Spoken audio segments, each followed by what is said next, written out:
Welcome to the Football Guys Dynasty Show. I have our buddy Adam Hutchison here. We are going over training camp injuries. Some of you guys have already done a million best ball drafts. By some of you guys, I mean that we're some of you guys. And then others, you guys are just finally joining us and you're wondering, what risk should I take in the draft? What injured guy should I take a risk on to break out in the late half in the season? And a popular rookie who we have hyped up here, and someone that's higher in Dynasty that I really like and I think fits the bill as like a late season push type injuries, Jonathan Brooks. But I'm also not a doctor. So, Adam, Jonathan Brooks tore his ACL. We finally get a timeline. They say 3 to 4 weeks. What does that mean in terms of production, and what should fantasy managers expect early on? Yeah, I mean, Jonathan Brooks is definitely an exciting player. I would not be drafting him with the expectation that he's going to be an early contributor for your fantasy teams to start the season. Um, a lot of with running backs coming off ACLs. If we do see a big push, it's typically later in the season. So really struggle with efficiency. Now we don't have like a baseline year for Jonathan Brooks, right? Because this is his rookie season. But when we're looking at running backs at whole, just their pre-injury year versus their post-injury year when they have an ACL tear, we're talking about attempts per game going down 8%, yards per game going down 16%, yards per attempt going down almost 11%. So a lot of those efficiency numbers are taking a big hit. A lot of the running backs that have seemed to do well post 1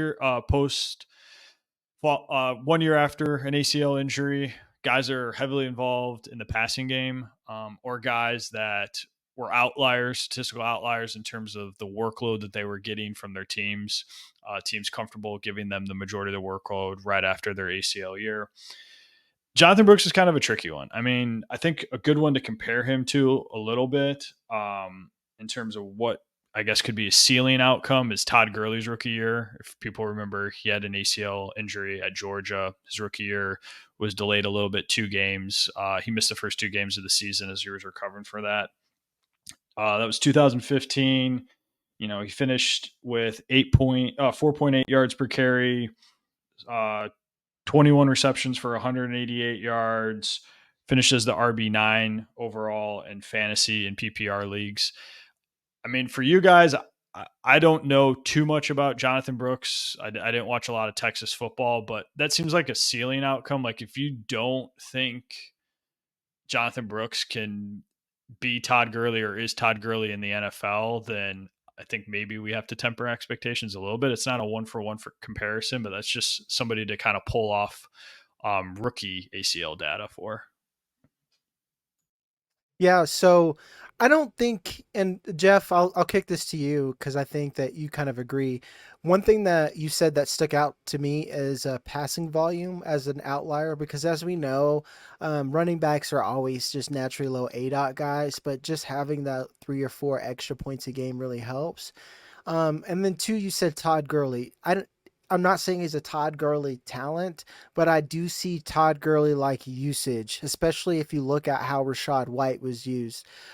Jeff is especially hearing like about like what the efficiency numbers may look like, especially knowing he's a Panther. Does any of that bother you, especially in Dynasty, to lean on him as like an RB1, or if it, best case scenario you drafted him as an RB2 for the tail end of the season? I think right now, tail end of the season production is the only realistic expectation for Jonathan Brooks. When you look at the rest of that backfield, having Hubbard there, having Miles Sanders there, everything that I've read, Chuba Hubbard's really emerged as a team leader. He's in a contract year. He pushed close to 1,000 yards last year. And Miles Sanders has really taken the rough year last year and reset and has come back and looked like a much different player. I have major questions on how competitive the Panthers are going to be and how that plays into caution with Jonathan Brooks, because both Hubbard being in a contract year and Miles Sanders is essentially in a contract year. He's got one of the worst contracts in the league, but there's an out after the 2024 season that the Panthers will surely execute. My thought is if the Panthers are falling out of the contention for the race and they're not feeling comfortable with the 110% of Jonathan Brooks' health right now, they're just going to lean on those veteran backs and to get them through the season and kind of install the offense that they have rolling there. And so that's my major concern right now as it comes to Jonathan Brooks. I think talent wise, I think he's not close to those guys. He's so much better than those guys, but at the same time, he's not Todd Gurley when it comes to talent either. And I think that we got excited because he emerged as the running back one in the class, got that draft capital as the running back one in the class. That injury kind of went back to the back of mind because that's kind of how we end up working in Dynasty. I feel like once we hit everybody's healthy in February, even if they're not. But then now I think you're kind of running into it where reality bites. And I think you're going to get some conservative approach from the Panthers. Yeah, especially when you consider that they are in rebuild mode 100%. They have a brand new coach that I think they believe in a little more, and I believe in a little more. So right now they just want everyone healthy and for Bryce Young to take a step forward, and they can do that. With that being said, since this is Dynasty, we have a little bit, easier caveats to give you guys some actionable advice. I think that you hold if you have them, and if you don't have them, week 3 people are going to start sweating. Right now you might be able to get them, but you're probably going to be paying a much higher price than if you buy them like week 2 or 3. You could be getting Jonathan Brooks with, in some leagues, a first rounder, definitely with a second rounder, and that's not unheard of. And you could really profit, even like, especially if you are got a stud team. Go flip one of those pieces like a Joe Mixon. If you've got like a pretty good, let's say if you got like really stud running backs and you have like a Joe Mixon type player or James Conner, go try to flip him for Jonathan Taylor or for Jonathan Brooks with like a pick or something in week 3.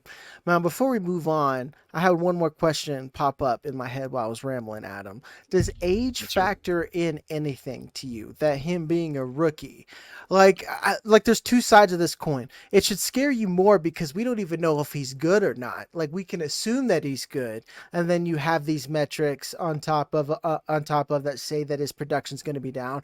Like, essentially, and I've heard you say this, his production is 0. So where do we go negative 11% from 0? Because we don't know what he actually does in the NFL. Now, I understand that's a little bit more black and white, but then on the flip side, if we take a walk down Narrative Street, well, it's like, he's a young cat. This happened in the middle of the season, and this isn't necessarily a running back that's in year 3 and has a lot more tread on his tires.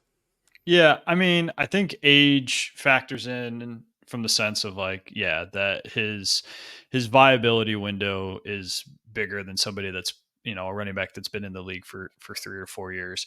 I do think it's a little scary, and this just goes to like dynasty strategy, dynasty preferences. I mean, injury seeds opportunity to somebody else. This isn't a 1-for-1 comparison, but this is part of the problem with drafting. I had personally with drafting Jamison Williams in the first round coming off his ACL tear. I mean, Amon-Ra St. Brown was going to happen regardless. He's a freak, but you could see by Jamison not being on the field, that obviously hurts his fantasy value. Other pieces on that offense evolve. Sam Laporta emerges, and now you're starting to see where pieces of that pie are getting taken up by other players. It's not a 1-for-1 comparison with the running back position because they're typically not on the field with somebody else, but it just opens the door for somebody else. And the more that he's not on the field, or if he gets off to a slower start when he's on the field, that's gonna hurt his dynasty value. You're not going to be able to cash in 1-for-1 what you got for him on what you paid for him in dynasty. You might have to take 60 cents or 70 cents on the dollar if you're looking to get out. So it leaves a little bit unknown. So I said that I would buy in the middle of the season because a lot of it is, I think the tape's good. I think he's a player that Canales believes in and he can use. But you'd be responsible to not taking the risk that sometimes these dudes just suck. Jeff, you said in like the work group chat that like we're getting in that time of year where we're realizing that half these rookies can't play. That means, that goes across the board from, defense all the way to these, to the skill position players. And our favorite dynasty assets are not immune to that. So are you buying? Because you're a little bit more conservative of a player. Would you buy him, or are you just taking this opportunity to sell right now while people still might believe in him? It's definitely not a sell window for me right now.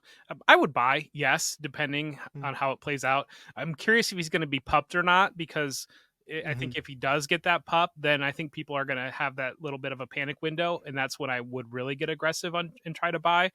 Trying to use second round picks, early second, or like maybe a player like uh, Jaleel McLaughlin or something like that, along with a second or a third, and to try to get into there on Jonathan Brooks, especially if you see some early production from somebody else. But I think last question on this, Adam, do you think there's going to be a ramp up for Brooks, or is this the type of thing that he gets the clearance in week 4 and we see him week 5, he's got 85% of the touches? Yeah, I mean, I think there might be a ramp up, but it might not have anything to do with the knee injury. It might have to do everything with being a rookie coming off of a knee injury too. You know what I mean? There's some of that built into there. So yeah, I wouldn't. Let's say he is pupped and he comes back week 5, and he sees 13% of the workload. I wouldn't automatically be hitting the panic button. I think there's reasonable expectations that there would be a ramp up. There was a ramp up with Breece Hall last year. So I think there could be a steady ramp up. I do think it's just going to be tough from an efficiency standpoint. Again, you guys probably have seen more of him. Like if you think he's going to be a really good receiving back and an option for Bryce Young, I think that can certainly elevate his floor. But I think from a pure rushing perspective, I think the numbers are going to be kind of choppy, especially whenever he does start, whether that's week 1 or week 5, etc. Yeah, and I think he does have that receiving ability, but we haven't seen pass protection, those types of Yep. things play into it. And you got to remember too, he really only had 1 year of playing in college because he was behind Bijan Robinson. And so that's where I think there's some concern on especially some of those veteran backs. I know in Dynasty we're tossing out Chuba Hubbard and Miles Sanders as being done and bad, but I'm telling you the Panthers like both of them quite a bit right now. And the Panther again, like coaching staffs matter, like Miles Sanders and probably really sucks in Frank Reich's system. I think anyone would suck in Frank Reich's system. So Jeff's not selling. Adam, before we move on, you buying or selling right now? Let him know this is hot take season.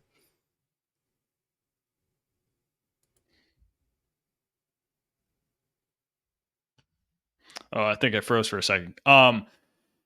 Yeah, I mean, I'd be buying at the right price. I prefer Trey Benson for different reasons. Like in rookie drafts, I was always kind of leaning that direction. But yeah, I mean, for the right price, I'd be buying Jonathan Brooks. I agree with what Jeff's saying. It's not a sell window. This is not the time to sell, especially when we haven't really seen him on the field. But if you had me pick between buying or selling, I would say buy. I'll set you up for a hot take clip someday. But before I get that, well, if you guys enjoy this content, if you like seeing us bring on like the smart people, the doctors like Adam, go ahead and hit that like button and subscribe. More importantly, go over to footballguys.com/plans. Adam writes our injury report every week. Moreover, Jeff's been hitting that training camp beat. We're going to be hitting the training camp beat even more. Another thing, I guys told you that we have our draft dominator and we're getting live sync set up. If you would like to be one of the first to get in on that, put in the secret code I love Adam. Just put that in the comments in this video and we'll select you and we will set you up for a premium subscription for free for the year. I don't even think I'm allowed to do that, but I'm going to make the call because I'm the quarterback. Audible at the line of scrimmage. Anyway, we are moving on to our next one, and he's been everyone's favorite hero. He's been someone that I've ranked, I think, appropriately, but I've gotten a lot of heat because people love him so much, but it's Puka Nacua.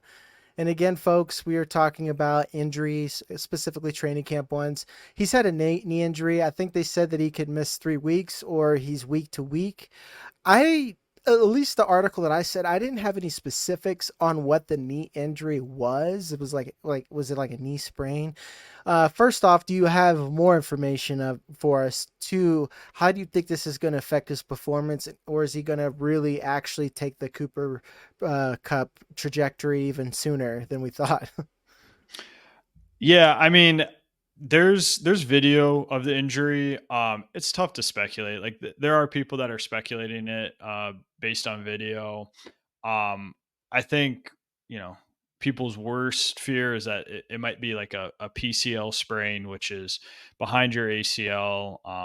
It's provides similar stability to the knee. It's typically um, it's not the ligament that's typically like sprained or torn compared to the ACL. Those injuries can be a little tricky. Let's say worst case scenario it was something like that. Um, the timeline would make sense in terms of like 3 to 4 weeks. Them labeling him week to week sounds ominous, but I mean it's preseason right now. There's really no reason to push Puka Nacua back out on the field, let him recover and get healthy for the regular season. If it is a PCL sprain, again, I think it's possibly misses all of the preseason, and it could trickle into the first couple of weeks of the season. It's a small sample, but looking at some guys that have had that PCL sprain, Paris Campbell had, I think, a more severe PCL sprain, but he missed 15 games. He basically missed the whole season. Zeke had that injury, a minor sprain. He didn't miss any games. He played through it. Zach Wilson missed 4 games of the season. Dalton Schultz, 2-week injury. Lamar Jackson, 5-week injury, but it did end his season. It could have lingered a little bit longer. I mean, if that's the worst case scenario for Puka Nacua, would he have a little bit of a higher injury risk? Yes. Could it delay the start of his season in terms of maybe missing the first 2 weeks or hindering his fantasy production? Yes. I mean, historically, knee injuries have limited wide receivers. And there's lingering effects that decrease fantasy football output by about 23% compared to their pre-injury levels. So that is a possibility.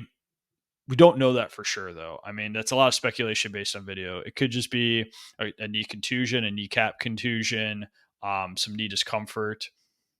The labeling week to week is what is starting to make people freak out a little bit, but I don't really see the reason to hit the panic button. It's just something to keep your eye on.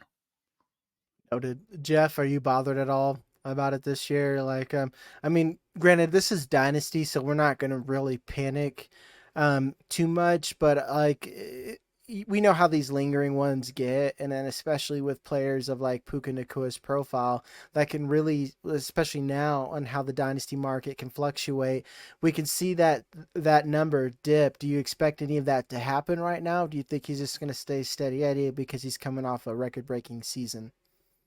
I think he's got a level of insulated value there. So the Rams you talked about the training camp reports that we just dropped our week 1 version today on Football Guys. And so I covered the Rams. And so I'm feeling pretty dialed in on their camp right now. Get Cooper Kupp, because they are running their offense through Cooper Kupp like they were 2 years ago. Even before this happened. Get Demarcus Robinson, because he has locked down the wide receiver 3 role, and he's going to, with Puka Nacua injured, he has great opportunity to play obviously as the wide receiver 2 if Puka Nacua missed any time. I'm not overly concerned with Puka Nacua because Sean McVay was the original. We're not doing the preseason. None of our players are playing in the preseason. So if you remember back to that, I mean, that's always been his attitude on the preseason. The other thing to watch out for the Rams is more 2 tight end sets. They really like Davis Allen a lot, and they really like Colby Parkinson a lot. And I don't know that you're going to get fantasy production out of those players, but they're going to be on the field a lot more than what they have in the past. Usually the Rams offenses run about 96%, 93%, 3 wide receiver sets. There's going to be a lot more 2 tight end sets, especially with Puka Nacua coming off this injury. Yeah, and that's kind of why I had him ranked accordingly, because I think there was multiple reasons that Puka Nacua could arguably hit his ceiling as a rookie. And I'm not saying that he's going to be bad. That's why I still think he's like a top 10 asset. But that means like I definitely think that Cooper Kupp's still a thing, and I don't think that they want to feed it to one player because no team really wants to do that. Adam, you had something there. Yeah, no, I know we didn't want to make this about Cooper Kupp, but I mean the we can't talk about injuries and not talk about Cooper Kupp because Exactly. Yeah. everyone seems to be freaking out about his hamstring injury that he had last year. And it was a gnarly one. He had a setback. He missed multiple games. We know what happened, but I'm not too worried about that. Especially wide receivers like Cooper Kupp, elite wide receivers, and that profile that they can kind of transition in and out of the slot. Um, they do well aging into, for dynasty purposes. We talk about like, the age cliff or the age apex, like guys like that typically age out well. Again, not another one for one comparison, but like we talk about someone like Keenan Allen last year. Like everyone told us that Keenan Allen's hamstrings were held together with bubble gum and paper clips. And then he rattled off the wide receiver 8 season in PPR leagues last year, had one of his best seasons in terms of fantasy football production. Cooper Kupp's elite. Like we do not forget about Cooper Kupp.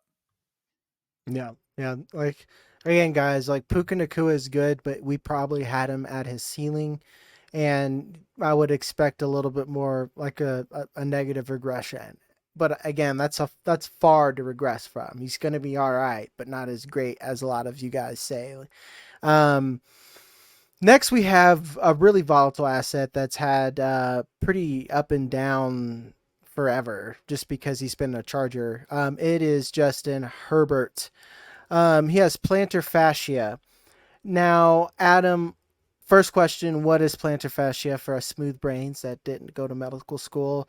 And two, is this going to greatly affect his play once the season starts? Yeah. So your plantar fascia is if the bottom of your foot, it's a tissue that's thicker that runs along the bottom of your foot and kind of provides support for your arch and support for your foot. So plantar fasciitis is irritation of that tissue. It's painful. It hurts to push off. It hurts to run. That's typically why when those guys get that type of injury, even if they have, a partial tear or micro tearing or any type of inflammation of that tissue, they're typically in a walking boot to alleviate them irritating it when they're walking, so they're not pushing off of their toes and irritating that tissue further. It can linger. It can come back. It could be something that, you know, especially the first half of the season, maybe we see Justin Herbert not practice the first half of the week. He misses, Monday, Tuesday practices just because they want to manage his workload and make sure he's not irritating that. For a quarterback, can affect your mobility. It can Yep. affect off, pushing off that foot a little bit. But, this isn't a running back. This isn't a wide receiver where I'd be super worried about that. If Justin Herbert's already kind of been dropped in seasonal rankings, I know we're talking about Dynasty, but in seasonal rankings, just because there's a lot of unknown around the Chargers offense as a whole.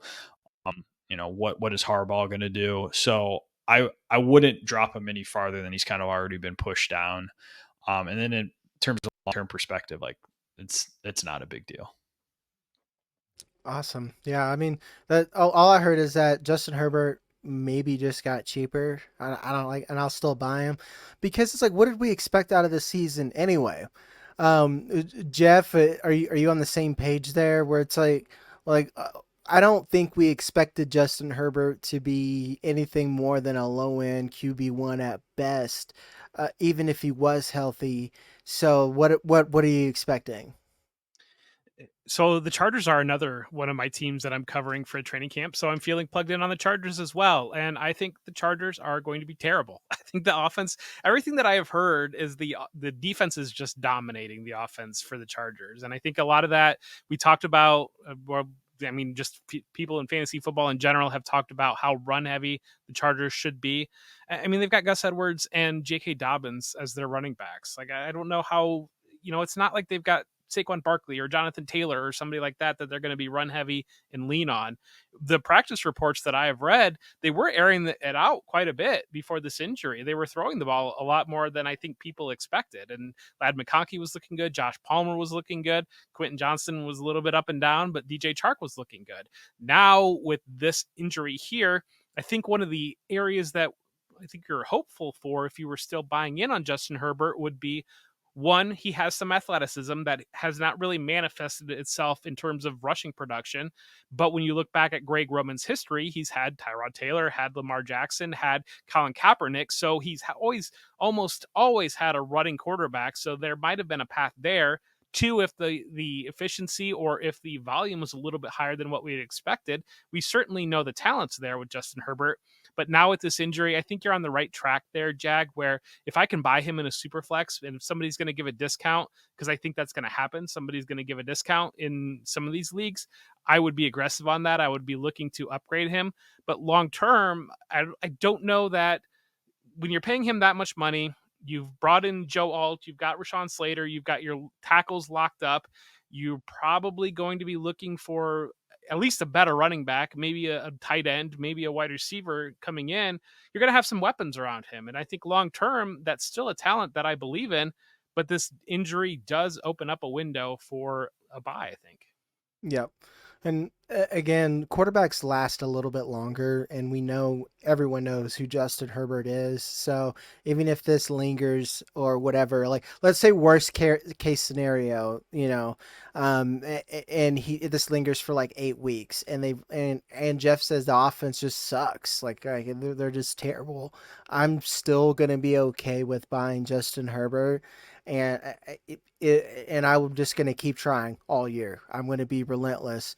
And then one thing that I would like to hit on, I know, again, I'm going to dig this out of you guys because you guys keep giving me good nuggets. But to talk about the rest of that offense, this was the risk, of taking it. And I've done it. You've done it, like especially in redraft or best ball. I told everyone, Kamani Vidal, like maybe he's like not what you expect. And particularly with the quarterbacks, like you said, Justin Herbert's a much different quarterback than I've ever seen in a Greg Roman offense. I think it's almost like wide receivers have their different positions. They almost play different positions. So I can't really project volume, but I can project that he's going to have to pass more specifically because of the player and the pieces he has. But moreover, I know what he has with the rest of those guys. He brought in J.K. Dobbins and Gus Edwards. And people are like, well, it's Gus Bus. I'm like, exactly, it's Gus Bus. So a lot of those high leverage touches that even when they do get in the red zone, I expect to go to them. So, Lad McConkey's probably even going to be a buy on top of that. But Kamani Vidal kind of might end up being a dynasty full scold. But to not make this a Chargers a beat episode, we'll go to our next guy, which is DeAndre Hopkins. This one was sad to hear because I finally liked his price for being a veteran. He has a leg injury and he's set to miss 6 weeks. He is old. All the metrics say that this is kind of a sign of things to come, Adam. What do you think? Yeah, I mean, this is why I talked about it a little bit earlier, but like the age cliff that people talk in Dynasty, this is why some of these guys hit the cliff and fall off the cliff as sort of some of these injuries start to pile up a little bit. It's unfortunate with DeAndre Hopkins. Again, he's another one that a lot of people are in training camps right now are being hush hush about specific injuries that guys are having. They talked about a knee injury, gave a 4 to 6 week timeline. Based on that information, it does seem like he's dealing with some type of like knee sprain. Can't say for certainty, but like on that timeline, given some like common injuries that guys are having, could be an MCL sprain, could be, a serious knee contusion. Average time, looking at if we sample out those things and some of the injury stuff that I've looked at in my database, filtering that out, timeline aligns with that. Average time missed is 3 weeks. Fantasy production first week back does suffer. Lingering effects, yeah. Pulling out, again, using 1-for-1 samples, but guys that similar point in their career, Doug Baldwin, age 30, knee injury, missed 2 weeks. Fantasy production 3 weeks after that injury when he was able to return was 24% lower than what he was doing prior than that and averaging in the season. So, it gives an opportunity for Calvin Ridley to start the season to be the guy. It probably hurts Will Levis a little bit. That was going to be a major passing option for him. So it's not the end of the world, but it's something that if you had DeAndre Hopkins in Dynasty, or if you traded for him this offseason, you were really looking to squeeze as much juice out of that as you possibly could. And this is going to probably take a little bit off the top there. Yeah, and it's like your point is like, especially it's almost a different side of the same coin. When you're a rookie and you're not on the field, it gives opportunity for other guys. When you're a veteran towards the twilight of your career, it gives opportunity for other guys because I've liked everyone in this offense at price, including Nuke. And to me, I'm thinking that Nuke's a dead asset across the board. Redraft, he's probably done. And you're at the same point you were last year where you're just hoping that he pops off towards the tail end of the playoffs. But like you got to think about it. Ridley's there, Tyler Boyd's there. Tyler Boyd knows the system and has been an effective guide to earn targets and has an old man game. And Chig is a guy that can earn targets. And then they got 2 running backs that can earn targets. So it just kind of makes me think that Nuke isn't quite as necessary and on his way out. So Jeff, we'll kick it to you for the final verdict. Is DeAndre just a dead dynasty asset at this point?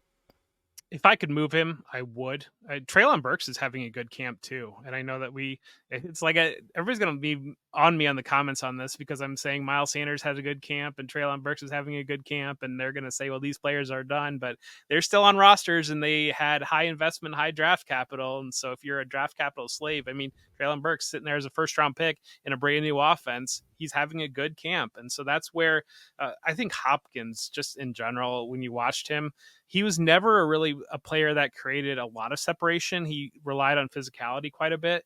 And I flash back to, comments always love it when I talk about basketball on here, but I remember a comment from Kobe Bryant when right at the end of his career where he basically said he felt good, he could keep going, and then he had an ACL injury and he just couldn't come back from it. And that's where I hear quite a bit in these older players and this as is long why as everything's going well, you can roll with it, but as soon as you get that injury coming back off of that, it's just night and day recovery versus when you were 23 years old. Yeah, exactly. And that's why I tell people that I try to miss the clip as much as possible. Let's like even what Adam said about Cooper Kupp, I would, if I can move him for something like, let's put it this way, I'm not going to move him for what I would move DeAndre Hopkins for. It's different. Like, it's more like Derrick Henry, but I would try to move him because when it happens, it just, it just feels like every week they're living on the injury report. They never can hit that elite production. And then there's that one game, where they catch for something, but then you want to invest it all because of the name value. And I just kind of want to get out. And then again, we're kind of moving to the same team and going to the same side of a different coin again, like I said, with the Xavier Legette. Has he even been on the field? I feel like he's mainly been off the field. He's someone I didn't particularly care for. As a prospect, he's just not my kind of guy. I bought him because I felt he was cheap enough. But like Adam, do you know what is his injury? I think definitely in season long, you got to be concerned. Yeah, I mean, in season long for sure. In Dynasty, I would say yeah, because it seems like Xavier Legette was a popular player to fade in rookie drafts. Like a lot of people like to talk about how they were avoiding Xavier Legette, and he was a trap in rookie drafts, and the second round or whatnot. He had a hamstring injury at OTAs. They call it a lower leg injury now. I don't know if that's the same thing or not, but we're starting to see some things pile up. It's not ideal, especially people were talking. It's an easy comparison because they're South Carolina guys, but people were talking about like this is kind of a Debo Samuel maybe esque asset where they could use him in different parts of the field. I mean, if that was something that you were like hoping for as a ceiling outcome, you've seen the toll that's taken on Debo Samuel getting running back touches and being used in that part of the field. If you got a guy like Xavier Legette that we haven't even hit week 1 and you've got 2 soft tissue injuries. Now I'm not saying his lower leg injury is specifically a soft tissue injury. I'm just speculating on that. But if we're saying it's another hamstring injury or a calf strain or something to that regard, that's a problem. Like that's not ideal. And then you talk about people in Dynasty already not liking him. It's just more reason that he's going to go down and down in the ranks and become less and less valuable in terms of dynasty. Jeff, you're our college guy. You've been on the training camp beat. Has he? I know it took him a while to get rolling in college. Was injuries a big part of that? And then two, we've just gotten reports that, and again, I try not to take training camp and preseason depth chart seriously, but Jonathan Mingo has reportedly had a good camp and is the wide receiver too. Do you think that any of that is a fire, or is it all just like sparks and smoke? I think it's fire because it's been a consistent report on Jonathan Mingo. And then flashing back to Xavier Legette in college, his biggest issue was attitude was a problem. And basically, coaches were on him for years. Hey, you got to get it together. And he basically got to a point where it was do or die his last year in college, and he got it together. He cleaned everything up, and he was a model citizen. And that's was the biggest change with his last year at South Carolina. And there was a report, we're going to have a show with 32 beat writers that I'm really excited about, but I read one of their reports where they interviewed gosh, I'm blanking right now, but it's the Panthers beat writer, and he said that Xavier Legette was already having a very slow camp to start out. And so that's where, I mean, you're adding injuries on top of that, a slow player, he's already an older rookie, and then you've got Jonathan Mingo that's coming in pushing hard for a spot. Every report has been Jonathan Mingo's turned it around, and the light bulb has come on. And so that's, I'm going to hit the holy triumvirate here between Miles Sanders, Treylon Burks, and Jonathan Mingo, but that's what the reports are saying right now. Yeah, I didn't like Jonathan Mingo, and in rookie drafts, the only way I took Xavier Legette is he was at the 301, and I was like, now I'll take him. Like, he's officially cheap enough that it doesn't matter what I think of him as a player. He has first round draft capital near, and data. Like, who else am I going to bet on in the third round? But yeah, so that's the only reason why. And then the same thing, best ball. He's so cheap, that like he's worth the exposure for just for what he is as a player, but he's not someone I've been really aggressive on. And personally, I think I would move off of him for multiple, like to me this is like strike five, if for me, if, to be honest, it's like strike five. So I'm just done, and I'm not going to wait, and I'm willing to go get another asset that I actually believe in. We'll move on to the running back position again, and someone who kind of has a similar story to Nuke Hopkins, and that's Nick Chubb. And we've talked about him a little bit within our rankings, but his knee was just shredded. Like, basically, if this was like, what was it, like Blitz the League back in the day, where you could see their injury, and how red it got, this dude would just be flashing. Every one of his car engine lights would be on in his knee, but yet people see one video of squatting and they think that he's back. As someone who also squats heavy and played running back and also has passed 30, I could tell you that squatting and being a good running back don't exactly correlate. So where are you at with Nick Chubb as a player, Adam? Yeah, I mean, we talked about a little bit with Jonathan Brooks in terms of those rushing efficiency numbers. Like, if someone was going to really break the mold and be an outlier, I mean, Nick Chubb might be one of, if not the best pure rushers in the NFL. But his involvement in the passing game has been basically zero. So we can't really fall back on that when we're looking at like post ACL injury data and efficiency. So you're relying on him to either be a huge outlier kind of in the back half of his career, or the Browns to say, we do not care, you're Nick Chubb, but we're going to give you the ball 25 to 28 times regardless. I think they like Jerome Ford. They seem to be comfortable using Jerome Ford later in the season. I think this could be an excuse of why Jerome Ford continues to eat into that workload a little bit. Nick Chubb did have a serious knee injury. And to your point, like, squatting doesn't tell us how he accelerates. It doesn't tell us how he decelerates and how he's able to break away. It doesn't measure your explosiveness. And those are things that he's going to be looking to get back following an ACL tear. I don't have really high expectations for Nick Chubb. In Dynasty, he was a sell just because it's going to be hard to come back from this. Yeah. And yeah, it's I've beat it to death, but like Jeff, give me a trade scenario that you think would be realistic to get Nick Chubb out of your off your roster at this point, because it definitely feels like we have a buy window.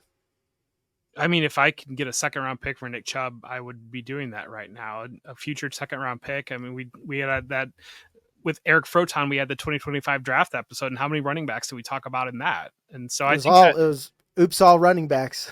yeah, well, exactly. And so that's where Chubb is concerning, because even if you look at before the injury, that was a split backfield, and injury was so early in the year. I don't think that narrative had time to set in.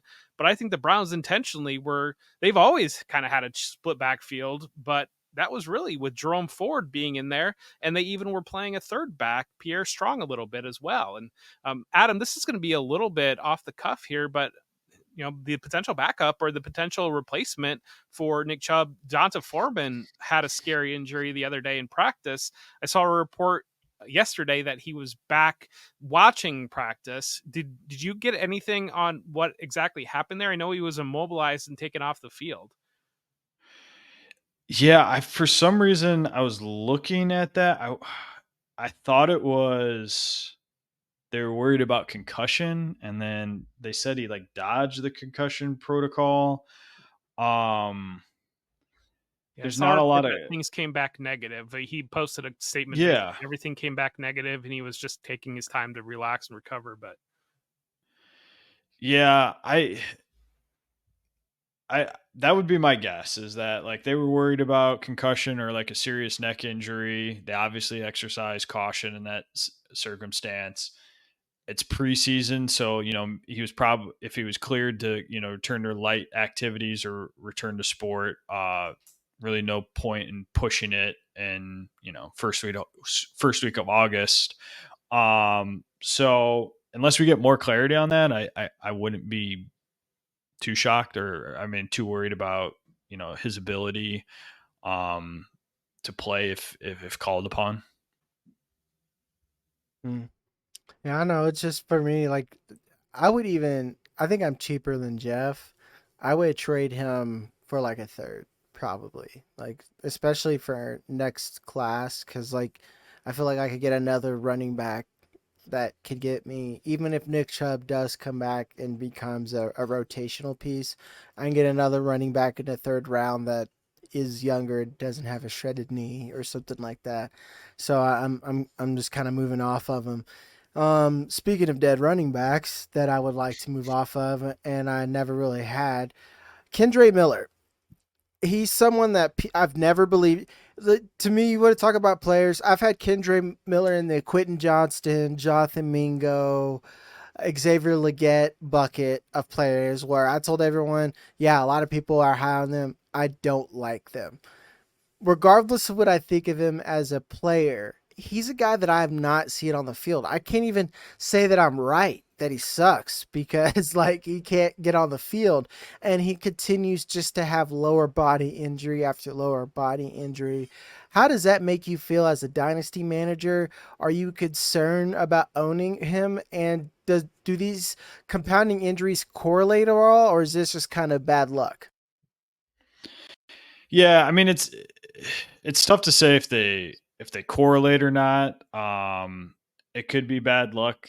There could be a correlation. It's just tough when it's early on like this. I mean, it's certainly not good that we're dealing with yet another soft tissue injury from Kendre Miller, and then on top of that, his coach Dennis Allen seems to pile on as like, that's a guy that's got to get right, and you can't make the team if you're in the training room all the time. Essentially, I kind of butchered that. That's essentially what he said, though. Is like that to get serious and get into football. I mean, I think the problem for me with like Kendre Miller is like everyone wants to push Alvin Kamara out the door, and Alvin Kamara is a guy that had is some of the efficiency stuff dropped off, yeah, but He's somebody that's a good receiver. He's always been involved in the passing game. I think we talk about aging gracefully in Dynasty. Like, I think he's somebody that cliff won't be as jagged because he will be involved. He could still be involved as like a third down back, similar to like an Austin Eckler type player, where maybe they're not handling 25 touches a game, but maybe they're handling 12 touches a game, but they're so efficient and they still have some explosiveness that matters. I think that's Kendre Miller's biggest problem is there's really no need to force him onto the field. And if he's not going to earn those opportunities, then at some point you're just going to get drafted over and somebody's going to move on. Yeah, Dennis Allen's officially in his Sean Payton era because like every press conference, I'm like, bro, you're just throwing your players onto the bus, man. Like you don't care at all, like no loyalty. And Jeff, we'll kick it to you because kind of like Adam said, like even I bought into Alvin Kamara at cost because like you know who he reminds me of? You're always a good one with the deep cuts, and I guess this isn't too deep. This isn't too deep because he's one of the greatest of all time. But Tony Gonzalez, that's what Alvin Kamara reminds me of. Where, like, yeah, he may not be as explosive, and he may not be what he was, but up until he walks off that field, that dude knows how to earn a target, and especially at the running back position, it's the most important. Um, you already alluded to me that you think Kendre Miller is dead. So, what do you think his cost is to sell? Like, just anything at this point, dead? And do you think there's another player on that roster that's going to earn touches, or is that just Taysom Hill? It might just be Jason Hill, and that also might be just a terrible offense. I like the Yeah. Alvin Kamara call out because I think we've seen Derek Carr likes to dump the ball off. Yeah, Kendre Miller, I mean, Adam touched on it there. The comments coming out of Dennis Allen, it does seem like, yeah, dead asset might be. I mean, anything that you can get maybe, or if you can do a sweetener. I mean, a trade that I did in our listener league, I was very fortunate with the timing on it, but I traded Jalen Polk and Kendre Miller, and I got back Jordan Addison. And I recognize that there's a level of risk on Jordan Addison, but I was pretty thrilled to basically turn Jalen Polk into Jordan Addison just off the price of Kendre Miller. Another player to watch there with the Saints, Jordan Mims is having a really strong camp, and he fits that scheme well. He's a Fresno State guy like Derek Carr, so there is some potential bumping around. Some alma mater stuff there. But Taysom Hill does seem to be a big part of their package, and then Kendrick and then Alvin Kamara as well. And like we said with the Chargers, I don't know that I want too many Saints on my fantasy football rosters this year. I think that Chris Olave's comments were pretty brutal about when they asked him if there was a single moment that stood out that made him think that they might have a good team on the Saints this year. And he basically said, next question, more or less. So.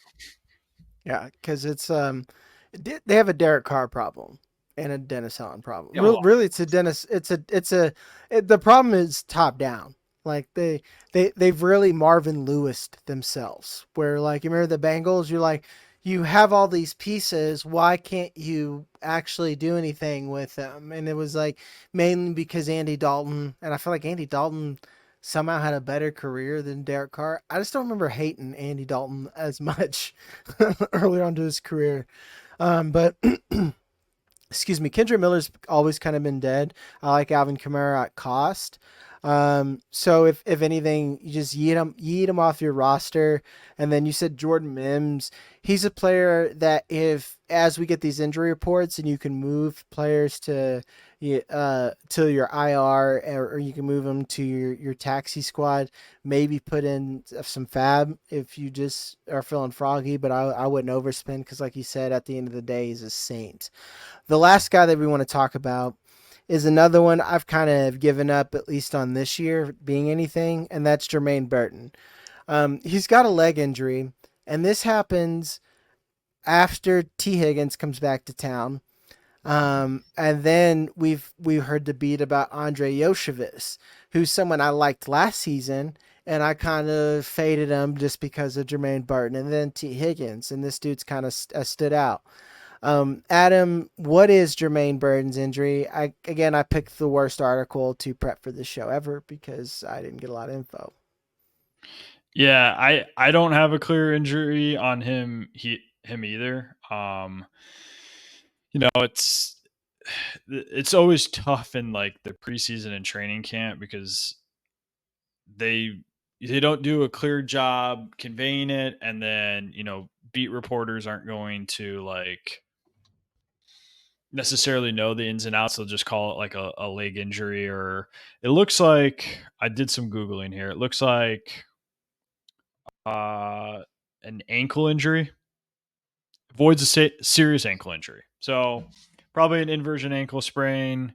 Looking at time missed for wide receivers that have a similar injury to that.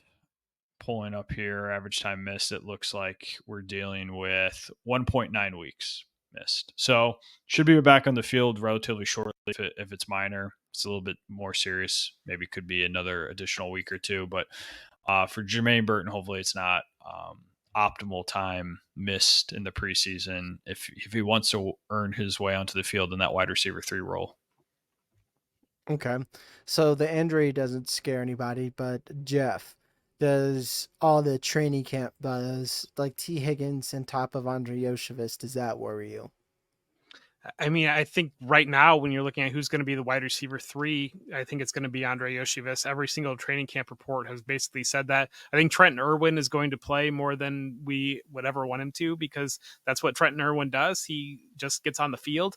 And so that's where Burton mixing into the mix. I think they'll play all 3 guys, but I really think that draft pick, I mean, a 3rd round pick is not what some people think, I believe, and especially when you're a wide receiver, when you're looking and kind of throwing darts to potentially fill a T. Higgins type role, you're going to throw a dart on a 3rd round pick on Burton. And I've got, I'm here in Ohio. I've got some good connections with the Bengals. It sounds like T. Higgins is not going to be a Bengal next year. And if that's the case, expect them to go into the draft early unless a player like Andre Yoshevich really breaks out this year. I think that they'll double down. I think they'll use their 1st round pick or 2nd round pick on another receiver. So that's where Burton, to me, has always been a little bit stuck. And I've not really seen what some people have when it comes to the excitement around him. For me, it was the film and the measurables and the cost.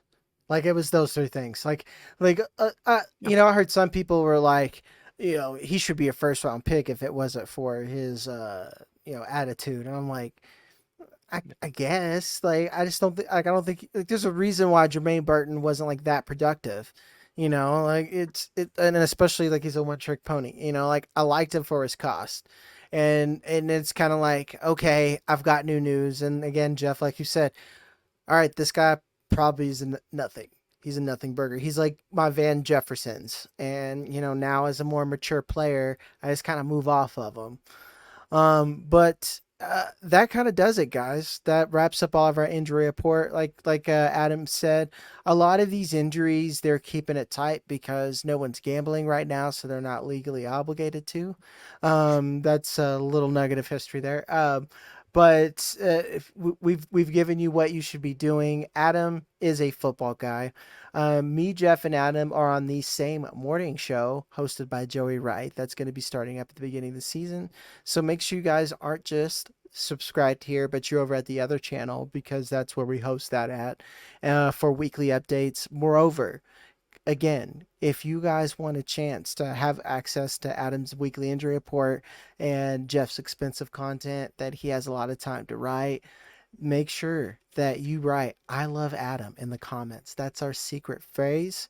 Put that in there for your chance for a free premium subscription. And then we have later on this week on Thursday's show, we have 32 beat writers. So we're keeping with the training camp theme, and we are riding this wave along with you. As always, I'm your host, Jagger May. That is our Dynasty captain, Jeff Bell. And this is Adam, and we'll see you guys on the next one.